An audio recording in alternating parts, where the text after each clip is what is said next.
Hello, and welcome to my Murders at Karlov Manor limited set review. Today I'm talking about the green cards. The green cards. Yep, those are the cards we're talking about. Green, not noted for being a color I play an enormous amount of, but hey, we always give it a chance. We always look at the cards. We like to see how good they are. For those of you that have not been here before, this is the way I do my rankings. There are 5 tiers. Tier 1 is good, Tier 5 is bad. If you want a little bit more detail about what the tiers mean, they're pretty, simple, but, this is just, feel free to take a look, pause and take a look at them, and we're just going to start rating cards. And I apologize, I'm sorry about this, I had to do it.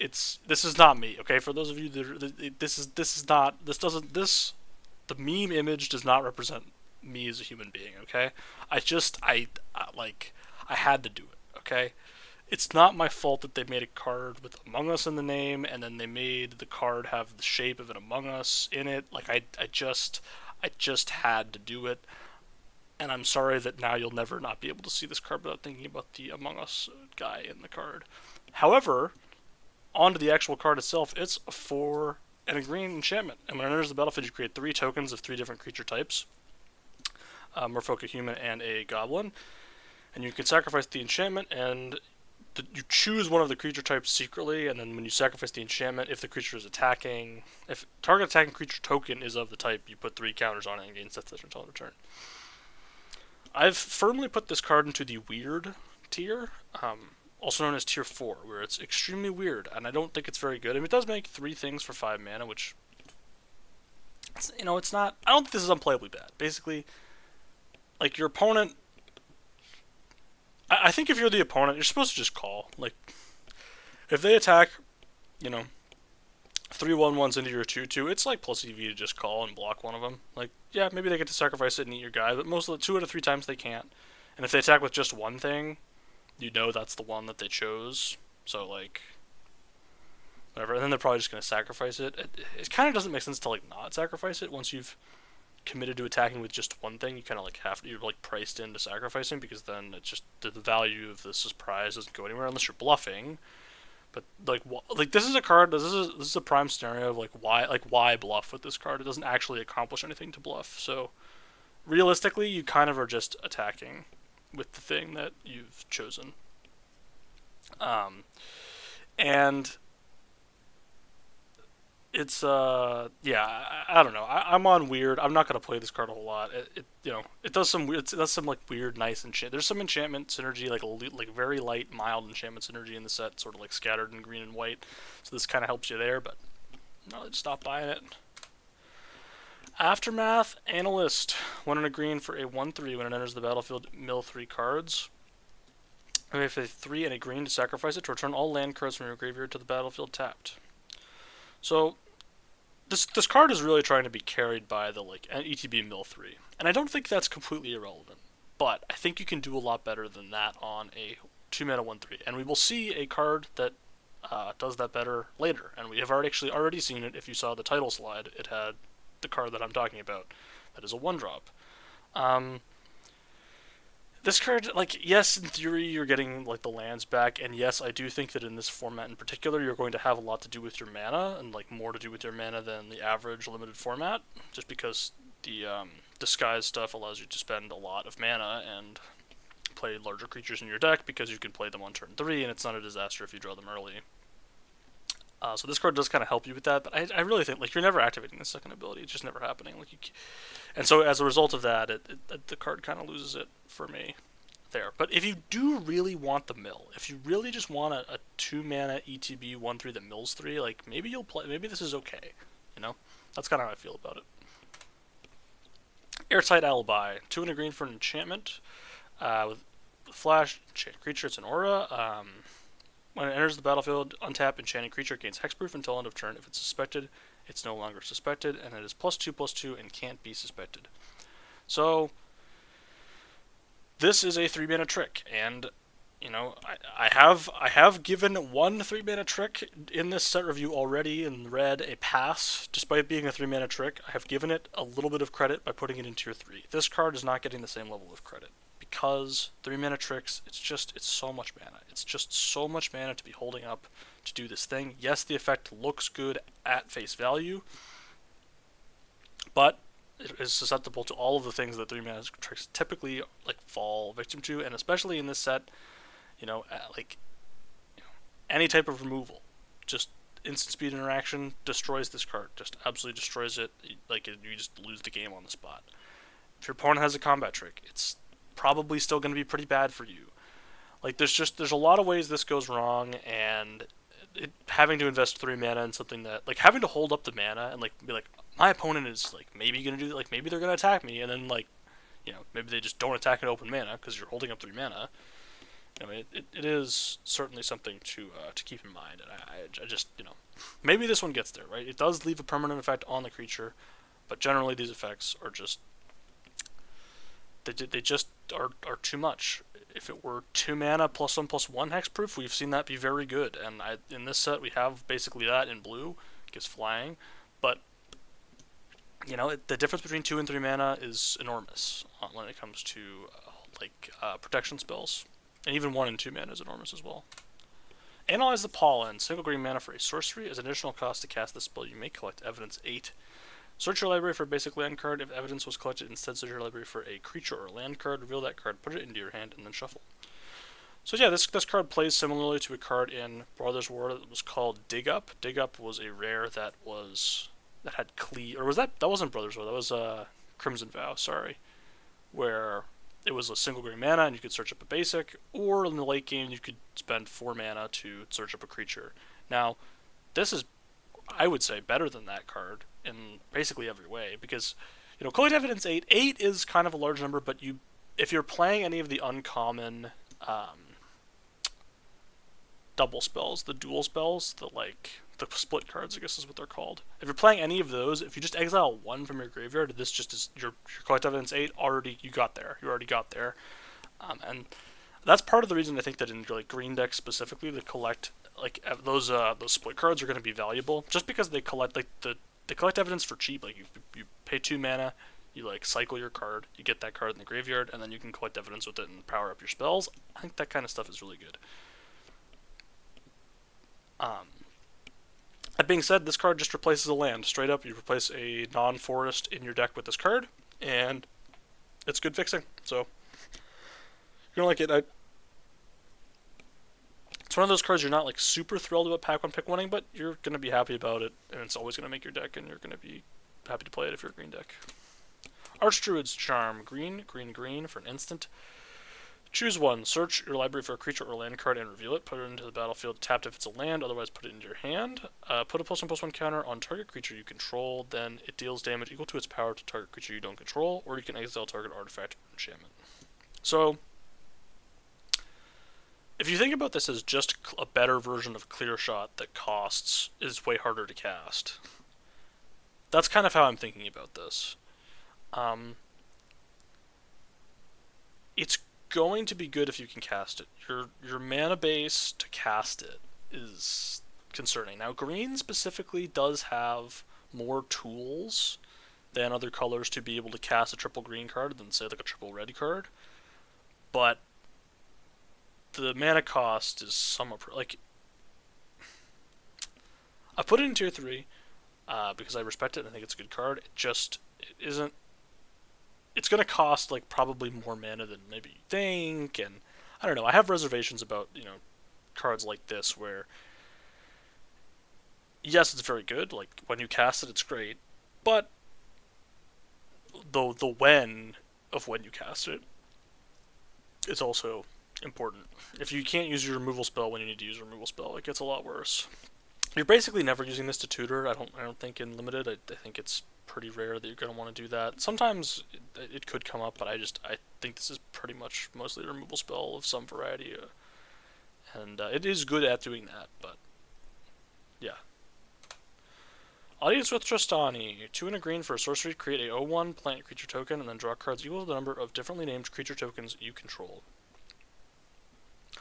So I like this card. There's a decent number of tokens running around in the format, and the issue with cards like this typically is that they don't impact the board, right? What's the problem with Divination? Well, Divination doesn't impact the board.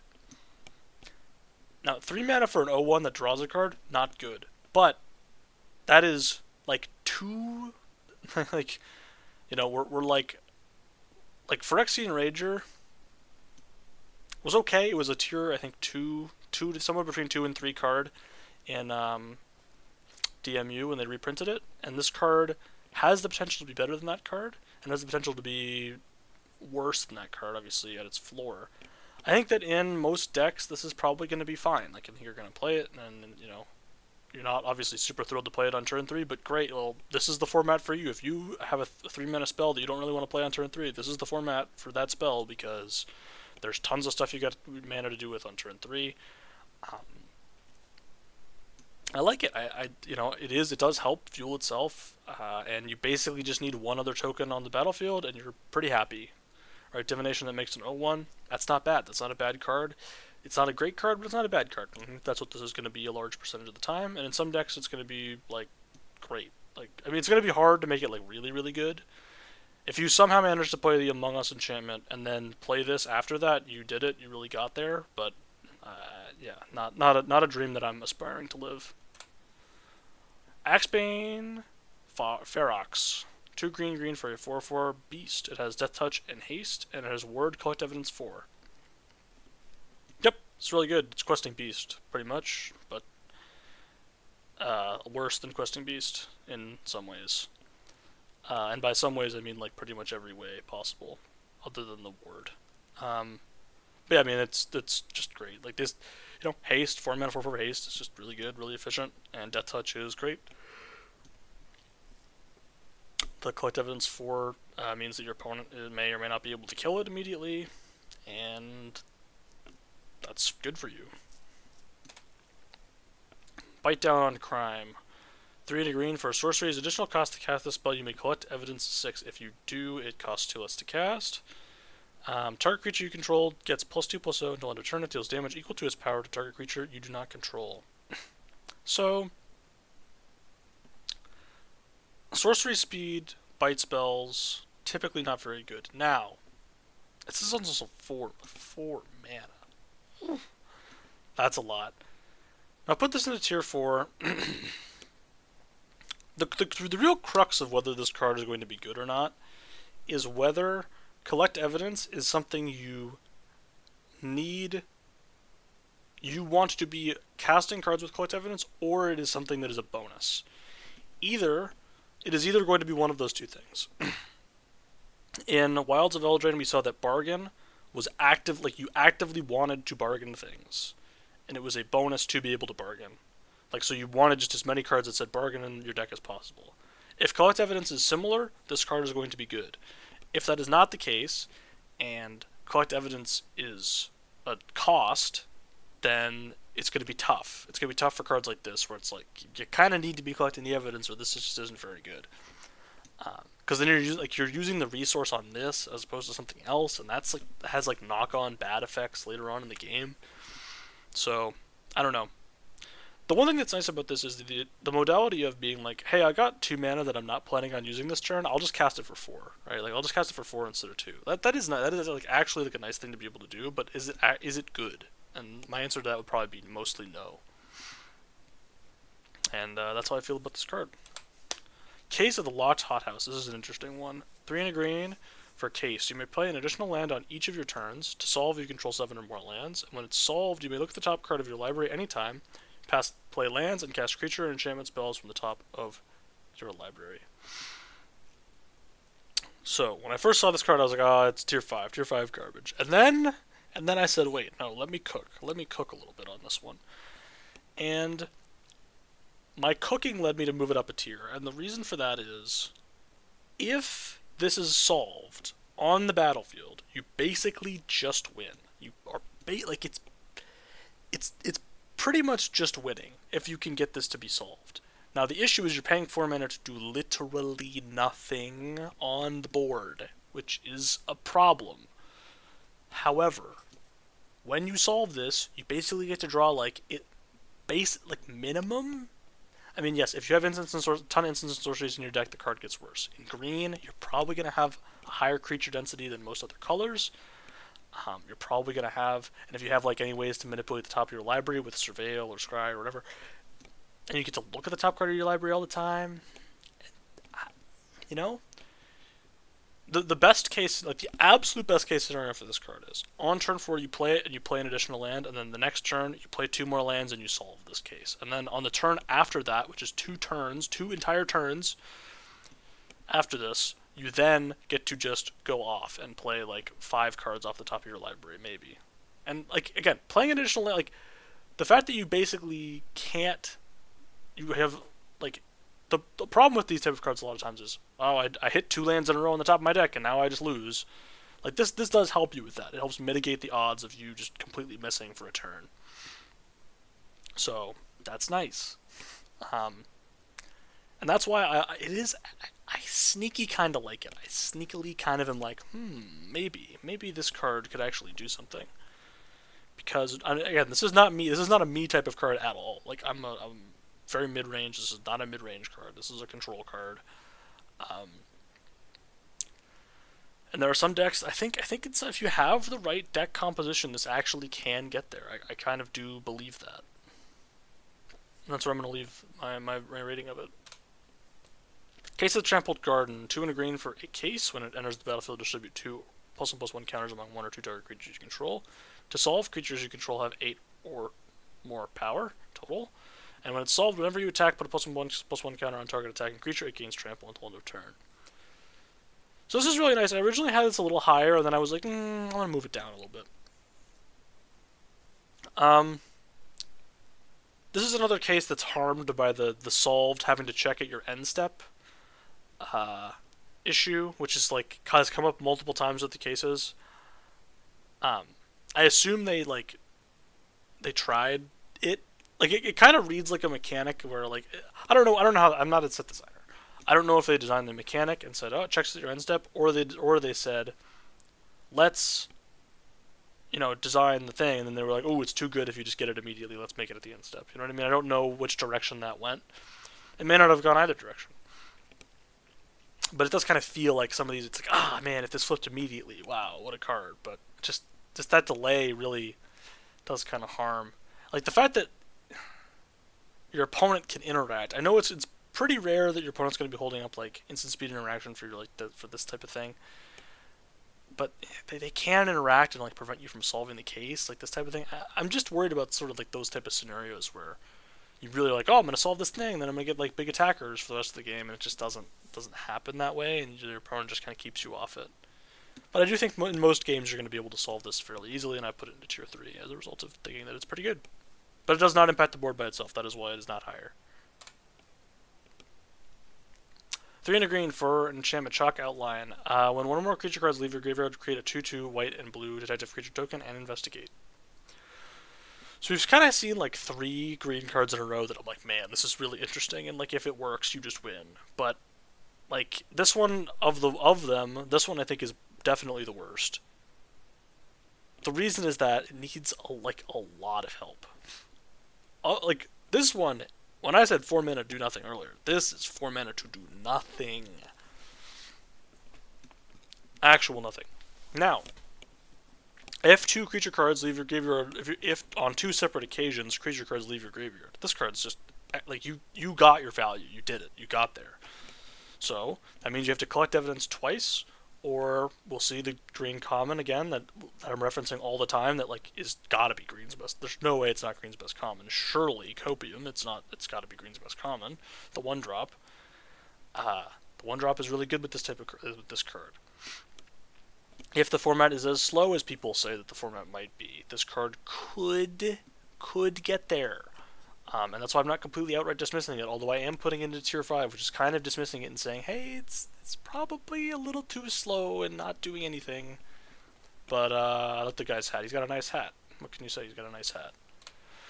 Culvert Ambusher, 3 green for a 4/5. When it enters the battlefield or is turn face up, target creature blocks this turn if able. So this is kind of the weird disguise zone.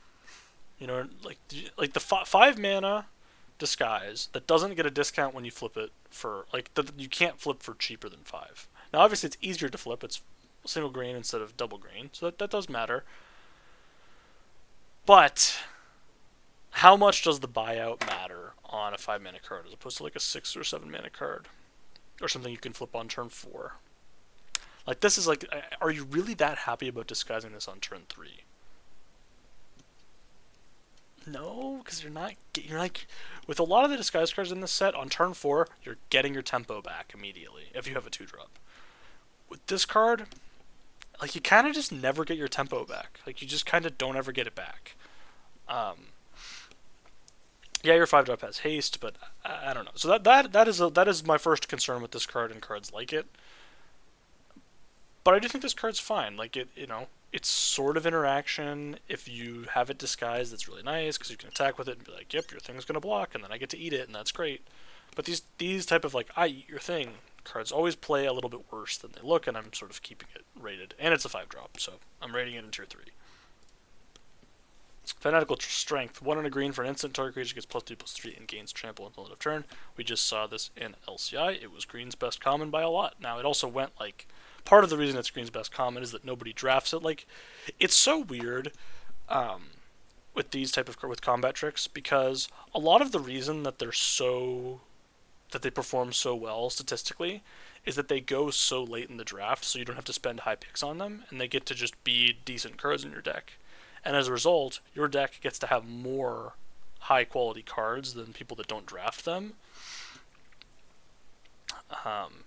And I think that's a lot of the reason why they do well. But some of it is just inherent strength. Like this, like it can't be denied that +3/+3 trample is just good. It was just good in LCI. Now LCI did have green was big creatures. Green's best deck was red green, and in that deck it was just I'm playing big stuff and I'm attacking. And this set doesn't really strike me as that necessarily being a theme, but this card's still going to be good. Trample's a house on combat tricks, so I like it. Flourishing Bloomkin, 1 and a green for a 0/0. It gets +1/+1 for each forest you control. And you can disguise for 4 and a green. When it's turn face up, search your library for up to 2 forest cards and reveal them. Put one of them onto the battlefield tapped and the other into your hand and shuffle. This is a very interesting card. I have put it into tier 3. Now, I'm kind of assuming that you're like, this is like a mono green payoff. In a mono green deck, this is like really good. In a deck with a mana base that's like 11/6, this is really good. In a deck that's like 10/7, I start to be like, and then in a 9/8, I'm not interested at all in playing this. So this rating is entirely mana base dependent.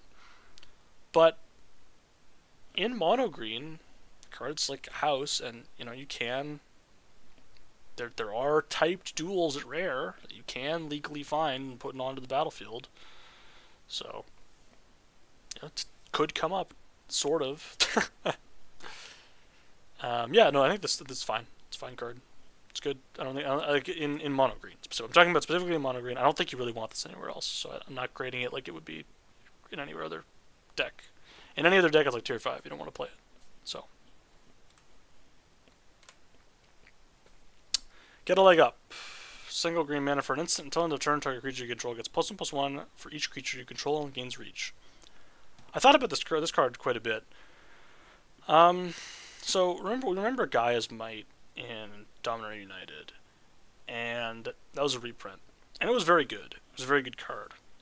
Giant Growth did not perform well the last time they printed it, which was in Brothers War. It was in Brothers War. Yes. Now, I think a lot of the reason for that is that in that set there were a lot of tokens. Like, there was a lot of stuff that your opponents could be like, yep, chump, no problem. This format, I think, may have a similar issue with that, where there's a lot of, like, I make a 1/1 Thopter, like, cards in this set. So, that concerns me from a format context perspective. But, if this is 1 mana for +2/+2, which I think it's going to be 90% of the time, yeah, that tends to be fine. And if it's 1 mana +3/+3, again, that's Giant Growth. And sometimes it can be better than Giant Growth. But I think this is a playable card, but not something super exciting. Glint Weaver. 5 green for 3/3 with reach. When it enters the battlefield, distribute 3 +1/+1 counters among 1, 2, or 3 target creatures. They can be your opponent's creatures, be advised. Then you gain life equal to the greatest toughness among creatures you control. Yeah, so this is just a big lifelink or big life gain guy. This is sort of your prototypical like green thing that is decent, gains you life when it enters the battlefield, and makes your board bigger. And it has reach. Green Belt Radical. 3 and a green for a 4/4 with disguise for 5 green green. When it's turn face up, you put a +1/+1 counter on each creature you control. Creatures you control gain trample until end of turn. So if you get to do the disguise thing, like I don't know, this card I originally had it a little higher, and I was like, I can't justify it. It's a lot of like best case scenario thinking when I'm like, oh, but what about when? And then I think about it and I'm like, what about when your opponent just just does anything ever before 7 mana? It just seems so finicky to me. Now the optionality of the card is why I have it at tier 3 and not lower. So 4 mana 4/4 with no text would be lower than this. But this is a lot of the time just going to be 4 mana 4/4, and that's okay, but nothing you're ever super happy about. Hard hitting question single, green mana for a sorcery. Target creature you control deals damage equal to its power to target creature or planeswalker you don't control. Wow, they have finally broken the 1 mana value barrier on the bite spell at sorcery speed. They have printed strictly better ferocious bite. They did it. Is the card good? Yeah, it's good. I think it's actually very solid. We saw this sort of with Malmet Battleglyph in the last set. Now that was a fight spell, which is inherently worse. But that card was good. I think this card is going to be very similar. Yeah, I like it. I mean, this is good green removal. It being 1 mana is really nice. That's someday in the not too distant future, they're just going to print this and it's going to be an instant. Within the next 5 years, guarantee it, literally 100% guarantee, lock it in, would bet my entire life savings that they're going to print this at instant speed in the next 5 years. So just beware, it's coming. They're coming for your removal. Hedge Whisperer. Single green mana for a 0/3. You may choose not to untap it during your untap step, and you can pay 3 and a green and tap it and collect evidence 4. Target land you control becomes a 5/5 green plant boar creature with haste as long as you control Hedge Whisperer and it's tapped. It's still a land. Activate only as a sorcery. A lot of text on this card. But I don't hate it. It is again. This is another one of those cards where it's like, hey, if collect evidence is one of those things that's like I'm actively getting a bonus from collecting evidence. This card is really really good. If it's like collect evidence is like a cost, not as excited about it. There's probably better ways to go about using your evidence that you've collected in your graveyard. But I think this is a playable 1-drop, a decent 1-drop. It does impact the game late. It just what is this doing on turn 1? Blocking? Yeah, it kind of blocks. I don't know. I'll never forget what I thought about the I think it was called Glistener Seer in Phyrexia LB1. That changed my opinion on 1 mana 0/3s forever. Because that thing, I was like, this thing's just going to freaking scry forever. You're just going to scry every turn of your game. That's just going to be so good. And 1 mana 0/3 and it blocks. Now, the reason that card was terrible is that there was just the best, like, the best colors had 3/1s at common. And it was like, oh, okay, so yeah, no, you just literally can't play an 0/3 because a 3/1 just destroys you. There are not that many 3/1s in this set. In fact, there are 0 3/1s that are well, the red-white one is kind of, but you don't really want to play that on 2. So it's like, maybe you know, the scourge of the 3/1 is just not in this format. 2 formats in a row now with not a lot of 3/1s. Interesting to think about. May have realized they're too good. Be advised. Now the 3/1 in LCI was not very good. Nonetheless, I don't hate this. I don't hate making a 5/5. You're paying, you know. You do have to activate it as a sorcery. I don't love that. This is like, you know, most of the time you wanna. It is 5 mana essentially. You're giving up a land. But yeah, 1-drops that are like not that good on 1 concern me, and this card is a little concerning. Hide in plain sight. 3 and a green for a sorcery. Look at the top 5 cards of your library. Cloak 2 of them and put the rest on the bottom of your library in a random order. I like this a lot. So it's basically 3 and a green for 2 2/2s with word 2, which is a pretty good deal. That's like a tier 3 card. and then you just get extra value when you flip those cards up, and you get to choose what they are, and it seems really solid to me. It's just card advantage and also tempo. So,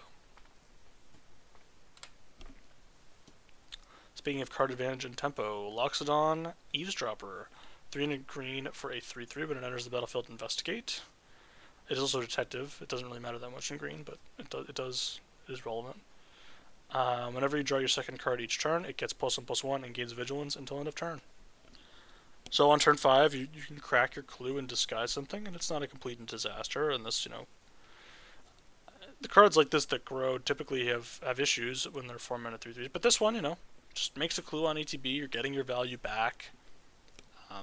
Maybe it should be even higher. Maybe I should put this even higher in the ratings. Maybe I should put it into tier 2. Maybe it is green's best common. Better than the 1-drop. I have put the 1-drop ahead of this, spoiler alert, but I do like this card. I think it's very good. I think that investigating is nice, and this card helps you to enable all your synergies and gets a benefit even if you're not investigating. It's you just draw a second card. So, solid card. Nervous Godna. 1 and a green for a 2/2 with disguise for a single green mana. When it is turn face up, search your library for a land card with a basic land type, and put it into your hand and shuffle. So yeah, this card, is again not legal to play on turn 2. Some people will tell you that that's the case. No, literally illegal. They will come to your house and they will arrest you for playing this card on turn 2 because it is not good. A 2-mana 2/2 is not good. In best of 3, I could see you doing it against a very aggressive opponent. I could see that. Don't do it. Don't get baited. Don't get baited by this being a 2-mana 2/2 and think that you can actually play it on turn 2. It's like a complete disaster. It's just a disaster. So with that in mind, thinking of this as, hey, this is a 3-mana, and then 1 turn later on turn 4 I can flip it and search my lane, draw a card. That's not that bad. That's not that bad, and it fixes your mana eventually. And it, it technically finds the Scrylands if you have one. But it seems it's a 2-for-1. It's 2-for-1. You're getting your land, you're fixing your mana, you're getting a reasonable body out of the deal. You can actually do this whenever, so yeah, I like it. I think it's solid. Pick your poison. Single green mana for a sorcery. Choose 1. Each opponent sacrifices an artifact. Each opponent sacrifices an enchantment. Each opponent sacrifices a creature with flying. Straight up sideboard card. We are not going to discuss it further. Pompous Gadabout. 2 and a green for a 4/2. It has hexproof as long as it's your turn, and it can't be blocked by creatures that do not have a name. So face down creatures. This card's fine. I think it's totally fine. You can play it. It attacks pretty well. Doesn't get blocked by the 2/2s. So it's kind of weird that they printed in this in the set. There's no power 4 matters stuff. So it doesn't really enable anything. It doesn't have types. It's not a detective. So I don't really know why it's in the set, but it is fine. Rope. This is cowardice, by the way they printed this rope. It makes me very upset. Single green mana for a clue equipment. Equipped creature gets +1/+2 and has reach. Can't be blocked by more than 1 creature. And you can pay 2 to sacrifice it. Draw a card and equip for 3. My god. Was it really too good at equip for 2? Did you actually... I question that you actually tried it at equip 2. I question that you actually pushed the envelope and tried it at equip 2 and said, no, it wasn't, it was too good. I just don't believe you. I really just don't believe that you actually tried it. Because all the other 1-mana equipments have equip 2. All of them, except for this one, and the fact that it's equip 3 just makes it horrible. Also, it's not even a noose, which is unfortunate because that's what the... that's what the clue... that if they... It is a little bit of cowardice. Spencer, the game's rated for kids and whatnot. But so is Clue, though. So, I don't know. I don't like the coward. The cowardice level is too cowardly for me. I'm not a huge fan. So I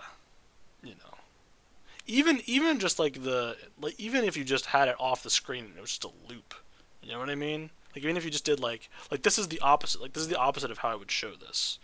Like it's like a curtain. Why am I commenting on art? Because it frustrates me.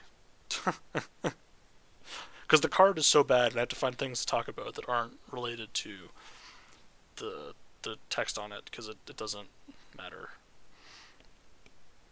Yeah, I don't know. Here it is. Here it is. Rebel Maverick, single green mana, 1/1. When it enters the battlefield, surveil 2. And you can pay a single green mana and exile it from your graveyard to put a +1/+1 counter on target creature, activate only as a sorcery. This card looks like a banger to me. This card looks like an absolute house. So, first things first, I'm the realist, and this just enables every single synergy in every green deck. Like, this is just... It's also a detective, which doesn't really matter that much again. It does matter sometimes. It's so good. So you play this on one, and you just... Basically, any... My envisioning of this is... Any card, like mana value 4+, you're just throwing it in the graveyard every time, because of collect evidence.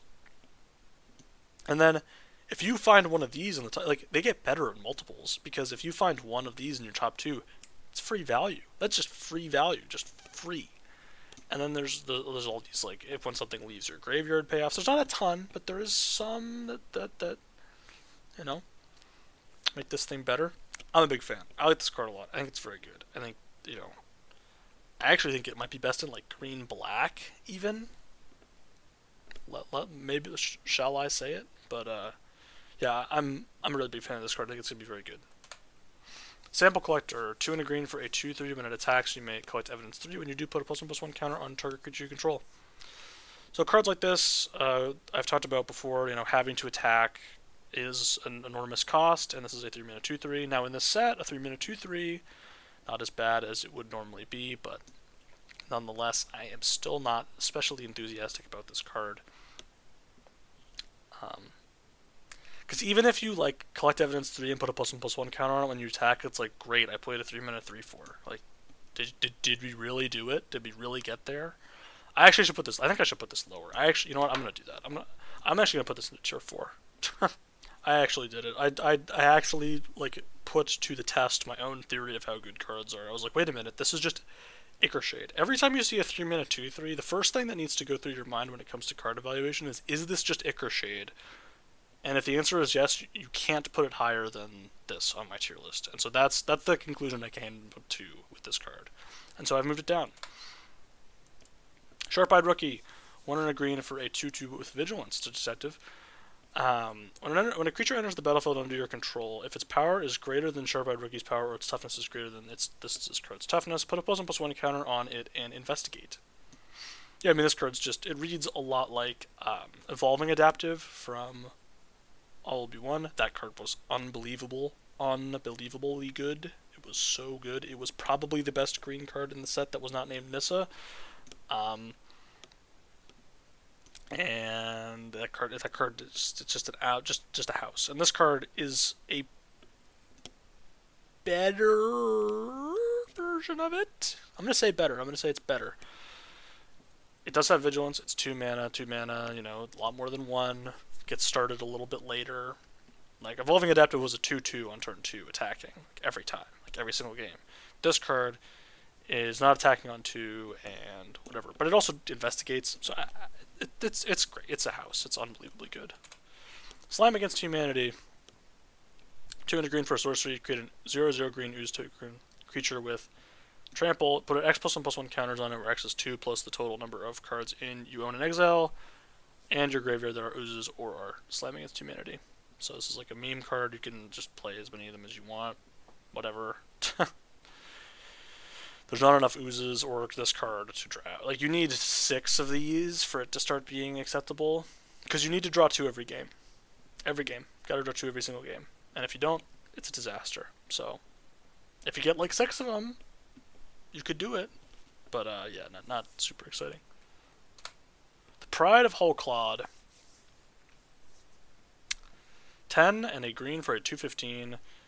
Costs X less to cast, where X is the total toughness among creatures you control. It has Defender and has 2 blue.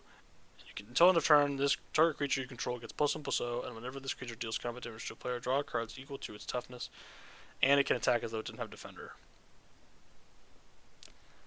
This is what Commander does to a game. You know what I mean? This is what you've done to Magic the Gathering. You make cards like this, okay? I'm not gonna go off on a rant here, but like, guys, what are we doing? Like, what are we actually doing?